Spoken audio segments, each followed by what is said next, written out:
Paano yan, Mr. Maravillas? Tuwang-tuwa baga si Inday. And in fact, may pinalabas na siyang official message from the Office of the Vice President. Nagpapasalamat sa ating Pangulong BBM. Dahil sa patuloy na pagtitiwala sa kanya ng ating Pangulo. Ito po, mabilis pa sa kidlat si Inday sa pagpalabas ng mensahe, ng pasasalamat. Pero Mr. Maravilla, sa issue ng WPS, no comment pa rin. No comment palagi mga kababayan pag issue sa WPS. Pero Mr. Maravillas, wala man lang apology sa First Lady. Yan nga po ang masama sa mga Duterte po. One-sided love affair palagi. Yung mga pabor lang sa kanila. Di ba? Nagpasalamat siya despite ng kanyang mga ginawa na nasaktan yung First Lady ng matindi dahil sa pagsama niya doon sa rally at may pangisi-ngisi pa. Pero yung tiwala ng ating Pangulong Bongbong Marcos, mga kababayan, sabi na, nandyan pa niya sa akin. Ang galing po ng ating Pangulong Bongbong Marcos, mga kababayan. Napaka bright, very, very skillful, clever, sharp. Yan ng ating Pangulong Bongbong Marcos. And because of this, yung sinabi ng ating Pangulong Bongbong Marcos na hindi niya sisibakin si Inday. Ibasag mga kababayan, yung mga propaganda laban sa ating Pangulong Bongbong Marcos na ang sabi, ang nagpapatakbo ng ating bansa si Mrs. Lisa Marcos. O diba? May tawag pa nga kay Mrs. Lisa Marcos. Mrs. President na ang tawag sa kanya. Pinalalabas ng mga propagandista ni Maudigs na under desire yung ating Pangulong Bongbong Marcos. Kaya ngayon ang tinanong ni Katunying doon sa interview. O ngayon, napatunayan na ang in charge na totoo sa ating bansa. At yun man talaga po. Never na under desire yung ating Pangulong Bongbong Marcos ay yung ating Pangulo mismo. Kasi po, kung si Mrs. Lisa Marcos ang in charge ng pagpapatakbo sa ating bansa, na yun ang gustong palabasin. Kasi nga, ang ating Pangulo daw, weak leader. O di sana, automatic na si Baxi Inday. Kasi, bad shot na siya sa ating First Lady. O di ba? Paya yung mga critics ng ating Pangulo. Basag na basag sila mga kababayan. So ibig sabihin, lahat ng kanilang mga sinabi ay hindi totoo.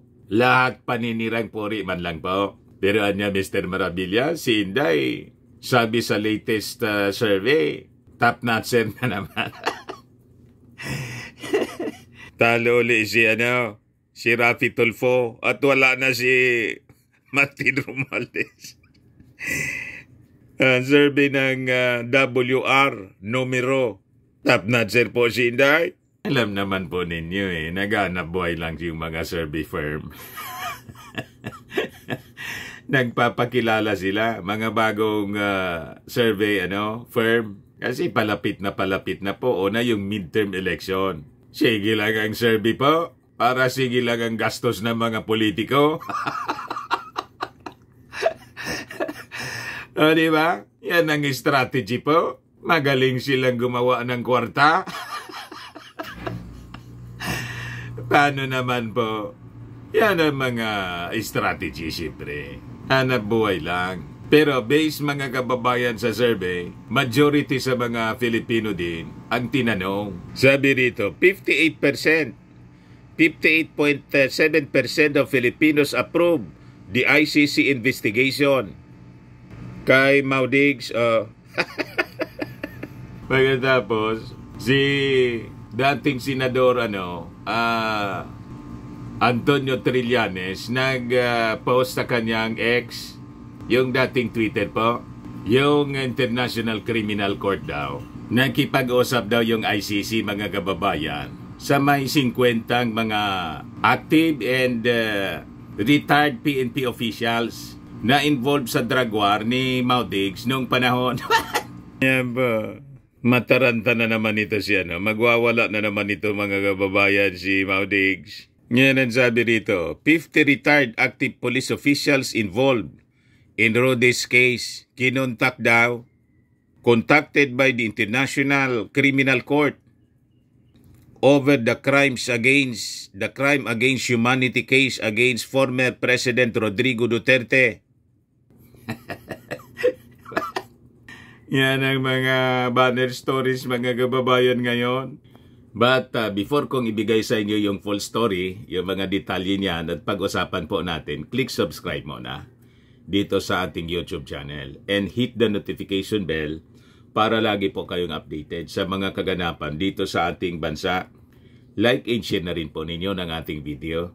At huwag na rin po ninyo na skip yung ating mga commercial ads para tuloy-tuloy lang ang pag-unlad ng Bagong Pilipinas. Sa mga naghanap ng malinis and spacious fitness gym, pumunta lang po kayo sa aming Colossal Fitness Gym. We also offer Grab Car Rental with our brand new 2023 model ng Toyota Innova.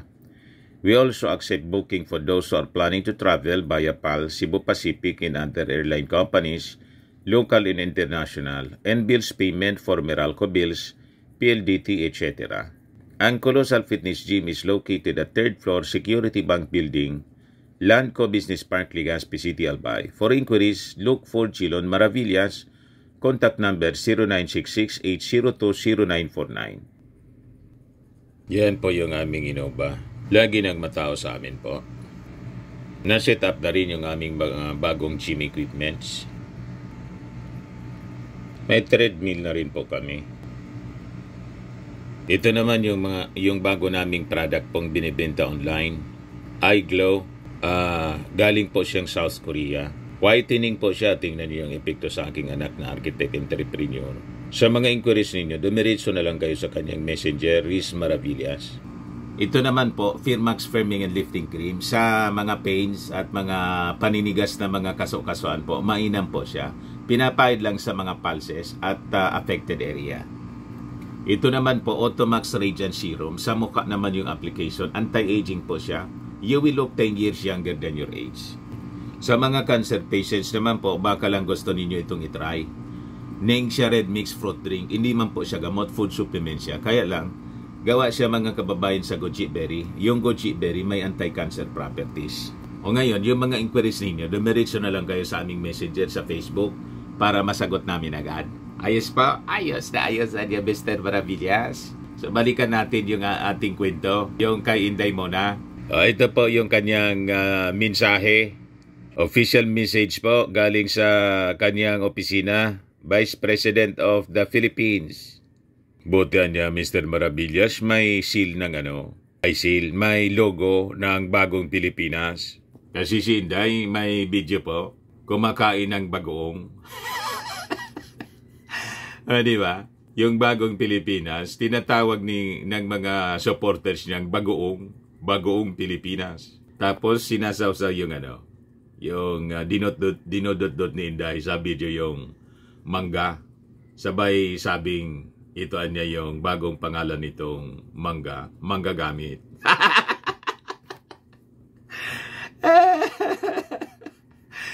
Di ba? Mga kababayan, yan ang Defense Secretary. Mahilig magparinig.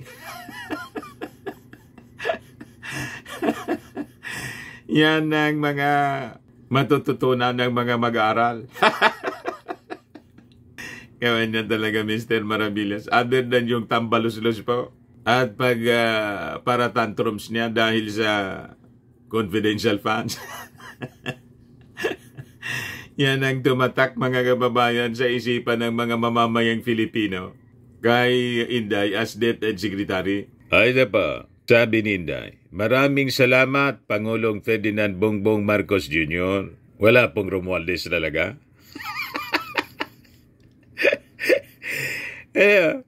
Pangulong Ferdinand Bongbong Marcos Jr. Wala, dapat may R dyan. Ayaw talagang banggitin po ni Inday si Martin Romualdez? I-top notcher siya palagi. Kung hindi mag-top, number 2 sa survey for president po. Hindi natin maintindihan kung bakit yung mga Duterte na insecure, pati yung mga mga supporters niya, mga DDS. Ano yung kinaka-insecure ninyo? Unang-una, wala mang plano, hindi man nagde-declare siya, no? Tahimik lang nagtatrabaho si Martin at base sa mga survey na pinalalabas, mga kababayan ninyo, kulilat si Martin.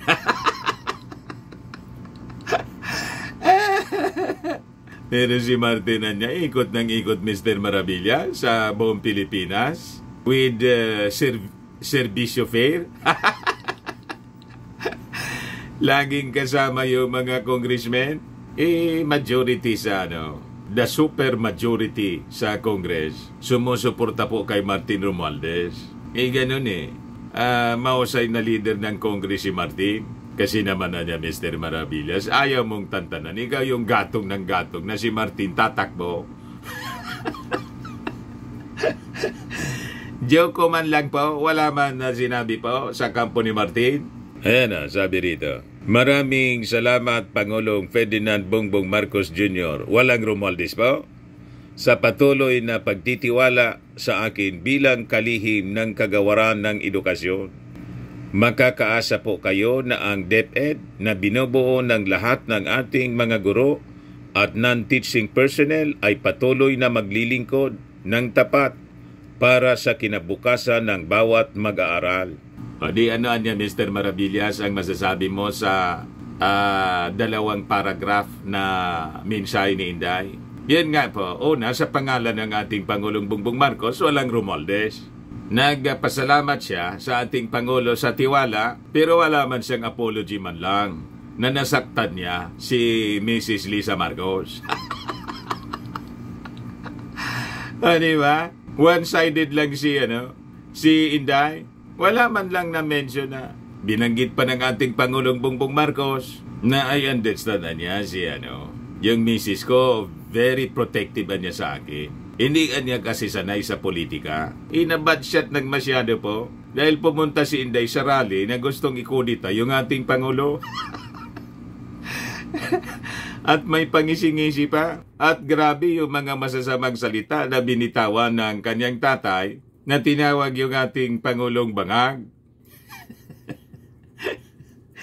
At trinetin pa na baka niya matulad ka sa tatay mo. Ang ibig sabihin, yung nangyari po na natanggal sa pwesto. Klarado po yung panawagan doon sa pinunta ni Inday na rally. Marcos resign. Ngayon, nandyan pa yung tiwala ng ating Pangulong Bongbong Marcos kay Inday. Sabi sa interview, kasi sabi nga natin po, magaling yung ating Pangulong Bongbong Marcos. Napaka-clever niya. Very bright. Very sharp. Napakalalim maglaro. ng ating Pangulong Bongbong Marcos. At saka, natura sa kanya yung pagiging mabait at hindi namimersonal. Hindi po tumatalab sa kanya. Sabi ng ating Pangulo sa interview ng Mainstream, sanay na ngaya ako sa ganyan. Pero yung misis ko hindi, si Lisa. Hindi sila galing sa political family. Ako niya manhid na. What? Sa mga ganyang attacks. Pero malinaw yung sinabi ng ating Pangulong Bongbong Marcos na ang base sa pagtanggal ng isang sekretary po, yung kung ayaw na niya, ayaw niyang magtrabaho, kung incompetent, inefficient sa kanyang trabaho, at korupsyon. So yung na-mention na standard ng ating Pangulo, it will put pressure kay Inday na mag-perform. Kasi sigurado may assessment na yan sa mga susunod na araw at buwan. Pag hindi po, it's either si Inday ma-pressure at bitawan na lang kasi sabi nga natin sa previous video, pag si Inday mag-cling, patuloy siya na magiging kapitoko, pero hindi man siya nagpiperform ng maayos, hindi man niya masolusyonan yung problema sa DepEd, si Inday po ay magsiself-distract lang po as DepEd Secretary. And maapektuhan po yung kanyang posture, yung kanyang ambisyon na maging susunod na Pangulo ng ating bansa. So mapipilitan si Inday na mag-resign na lang. And yun man talaga po ang hinihintay lang siguro ng ating Pangulong Bongbong Marcos na si Inday voluntary mag-resign para po walang magamit na bala yung kanyang tatay na inapi si Inday. Di ba? At kasi mga kababayan, pag tinanggal si Inday ngayon ng ating Pangulo kasi galit si Mrs. Lisa Marcos, di sasabihin, confirm talaga niyang under si nagpapatakbo ng ating bansa, yung asawa. So hindi po gagawin ng ating Pangulong Bongbong Marcos na bibigyan pa niya ng bala sa kanyang mga desisyon.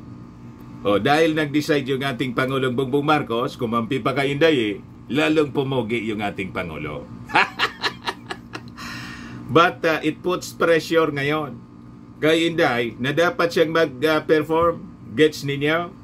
Pag hindi po, siyempre magagalit na yung mga mamamayang Filipino. Bakit na niya, Mr. President, ganyan ka? Kitang-kita naman na si Inday wala mang ginagawa, kundi lagi lang doon sa kanyang pamumulitika. Ang lagi niyang sinasabi, yung presyo ng mga bilihin patuloy na tumataas. Pero yung standard ng education natin, bagsak. Pero nakikita niya, yung pagtaas ng presyo ng mga bilihin at yung criminality, droga. Diba? So magagalit yung mga mamamayang Filipino. It will also put pressure sa ating Pangulong Bongbong Marcos to act. Magiging justified na ngayon pag there is a mounting clamor. Kasi wala man talaga pag magagawa dyan sa DepEd, si Inday. By her own admission, wala siyang background, wala man niya akong experience sa edukasyon. Hindi nga ni-review niya, mga kababayan, yung matatag curriculum. Ang gagawin lang niya, yung magpukpok ng magpukpok. Ipaganon po, yung respect ng mga subordinates mo sa iyo. Kasi alam nila na wala ka mang alam. Bababa yung respeto. Tama? Asa ka lang niya dito sa sa amin. Anong papel mo niya dito sa departamento? Palamuti lang. Tama po, mga kababayan. O gayon, sa pangalawang paragraph ng kanyang sinabi, magkakaasa po kayo na ang DepEd na binubuo ng lahat ng ating mga guro at non-teaching personnel ay patuloy na maglilingkod ng tapat para sa kinabukasan ng bawat mag-aaral. Hindi man po siya kasama. Hindi man niya sinabi yung sarili niya. Magkakaasa kayo na ang DepEd, yung buong department, na binubuo, dinescribe pa niya, ng lahat ng ating guro at non-teaching personnel. Yung mga empleyado, hindi kasama yung DepEd Secretary. Ay patuloy na maglilingkod ng tapat para sa kinabukasan ng bawat mag-aaral.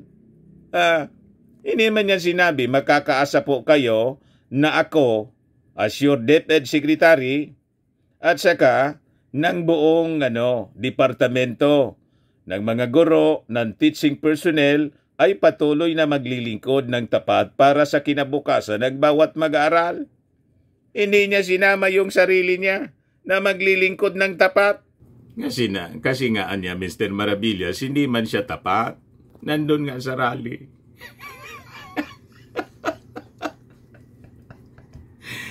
Hindi po yun katapatan. Kasi kung matapat, dapat tutok siya, focus siya sa kanyang trabaho, sa DepEd. Yan ang matapat. Hindi yung tapat kay Kibuloy. No comment sa activity ni Xi Jinping sa WPS. Pagdating po sa kanyang trabaho, wale. Ano ba, mga kababayan? Pero ang sabi niya, unahin natin ang Pilipinas. Ayan tuloy, nasilip ng mga critics ni Inday. Sabi ng Akbayan po, sa statement ni Inday doon sa naunahin ng Pilipinas, sa sagot sa First Lady, sabi ng Akbayan to Sara, prioritize the Philippines, then stop prioritizing family, China, and allies. Basag. Yun ang statement mga kababayan ni Inday doon sa sumagot siya kay Mrs. Lisa Marcos, unahin ng Pilipinas. Yan sabi rito ni Inday, mga kababayan bilang tao, karapatan ni unang ginang Lisa Marcos na makaramdam ng masama ng sama ng loob at galit. Subalit ang kanyang personal na damdamin ay walang kinalaman sa aking mandato bilang isang opisyal ng pamahalaan. Upang makausad tayo, iiwan natin ang isang pribadong pag-uusap sa pagitan lamang namin ni Pangulong Bongbong Marcos Jr. Ang susunod na hakbang, kasiguunan na nag-atubang ang atong nasud o dagkong mga problema, mga kinanghang solusyon sa gobyerno, dapat ay nakatutok tayo sa pagtugon sa suliraning hinaharap ng ating bansa. Tapos, may kasama pa ito na hindi na sinama dito. Unahin natin ang Pilipinas, yung closing statement niya. Syukran. Yan ang closing statement niya doon sa kanyang payag bilang sagot sa pagpa-interview ni Mrs. Lisa Marcos kay Katunying. Binasag siya ngayon ng Akbayan. Kung yun na niya yung sinasabi mo na unahin yung Pilipinas, tigilan mo niya yung pagbigay priority sa iyong pamilya, sa China at sa iyong mga kaalyado, referring siguro kay Pacquiao. Nauna pa si Pacquiao, mga kababayan. Ngayon, sabi naman po ni Harimao, yung number 1 na disipulo ni Inday at ni Mau Diggs, bakit mo naman aalisin sa gabinete ang kahangaan at pinaka-approve na kalihim ng lahat ng departamento sa Pilipinas ngayon? She's the crown jewel dito sa ating bureaucracy. At bakit mo tatanggalin ang number 1? She's doing very well. She is the best cabinet secretary that we have in this government.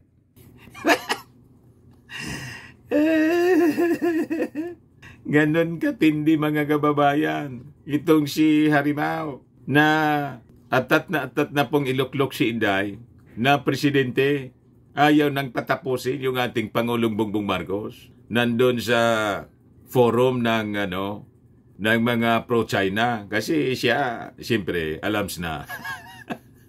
Ang panawagan mga kababayan, mag-resign yung ating Pangulong Bongbong Marcos. At ngayon nanggagatong sila kasi daw gustong magpagamit yung ating Pangulo sa proxy war ng Amerika with China. Yan ang kanila pong topic doon sa forum sa Quezon City kahapon. Ayan po, no to US BBM proxy war. Yan ang forum na pinuntahan ni Harimao kahapon. Tumindi po yung propaganda ng mga pro-China minions dito po sa mga disipulo ni Xi Jinping dito sa ating bansa. Pero Mr. Maravillas, ano yung sinasabi mo kanina na 58%, 58.7% sa mga Filipino approve yung ICC investigation? Ito po. The Philippine public supports the International Criminal Court or ICC investigation of former President Rodrigo Duterte's War on Drugs campaign. According to the WR numero Philippine Public Opinion Monitor released on April 24. Latest po ito. Most Filipinos also believe President Ferdinand Marcos Jr. should prioritize assisting the ICC investigation. The survey was conducted between March 12 and 24 among 1,765 representative adults aged 18 and above. Kita ninyo mga kababayan, approve ng majority ng mga Filipino na dapat isurrender. Tulungan na daw ng ating Pangulong Bongbong Marcos, mga kababayan, ang ICC. Pero niya, Mr. Maravillas, di ba sabi doon sa the same survey, presidential survey naman na niya, top si Inday. Top! Ayan ba? Number 2 na lang si Rafi, 29.3%. Si Inday, 20.7% si Tulfo. Number 3 si Leni Robredo. Number 4 si Grace Po. Number 5 si Amy Marcos. Number 6 si Robin Padilla. Number 7 si Pacquiao. Number 8 si Risa. Number 9 po, undecided. Makita niya, Mr. Maravillas, wala si Martin Romualdez. Tinanggal na po siguro. Anyway, wala man na niyang plano si Martin. Pagkatapos, lagi man 0.8 lang o 0.7. Ganon, mga kababayan. Pero in other surveys, lumalabas yung pangalan ni Martin. Dito talaga, ayaw man na niyang magbigay. Baka ganun po. Kung sino yung may fundo para makasama yung pangalan, yun ang isama natin niya yung pangalan sa survey. Pag wala niya, i-delete na natin. Ganun na naman talaga po. Anak buhay lang. Walang personalan. Di ba po? Ngayon po, mga kababayan, sa mga survey, malamang, sabi nga sa mga interviews and news reports ng media, talaga pong very active ang China po. And malamang, pangialaman po ang eleksyon sa midterm, pati lalo na yung presidential elections natin. Yan po. Sabi rito, Carpio believes China will interfere in upcoming elections. Kita ninyo, mga kababayan, kaya wag na po kayo magtaka kung bakit yung mga pro-China na mga politiko ay lagi pong leading sa mga surveys. So hindi po malayo, itong mga survey firms, siyempre anak buhay nila yan. May mga grupo na nagpopondo po. Siyempre, hindi man po piperintera, gagamit sila ng kung sinong mga sponsors. It could be mga negosyante or mga NGOs, magpapasurvey sila. Siyempre, yung survey po ay may pundo po siyempre palagi. Kasi anong isisweldo doon sa mga empleyado niyan? Kung magsasurvey ka, pagkatapos, wala man pong nagkomisyon. But minsan, pinalalabas nila, mga kababayan, na non-commission survey lang niya ito. Ayan ang sabi nila. How will you know na non-commission siya? Di ba? Yun pala, ang ginagawa po para i-condition yung isipan ng mga mamamayang Filipino. Ganon ang strategy po ngayon. Kaya yung mga, ang leanings po, pro-China, sila po yung leading, pati sa mga kandidato sa pagkasenador. Kaya ang advice ko po sa inyo, huwag kayong padadala sa mga ganyan pong survey ngayon. Hindi po kayo nagtataka. Dati noong mga nakalipas na panahon, mga 10 to 20 years ago, pag malayo pa ang election po, wala man mga survey ganito. Ngayon po, from day one, may survey. Wala nang tigil na survey sa mga sa mga politiko ngayon. Nung panahon, mga kababayan na sa mainstream pa ako, pag malayo pang eleksyon, wala mang survey po sa kung sinong kandidato. May pa-survey sa ibang mga mga subjects. Halimbawa, tungkol sa economy, sa poverty incidence. So ganon. Pero yung laging may survey po kung sino yung leading na politiko sa pagka-presidente. Imagine, 5 years away, 4 years away pa, may survey na sa pagka-presidente. O diba?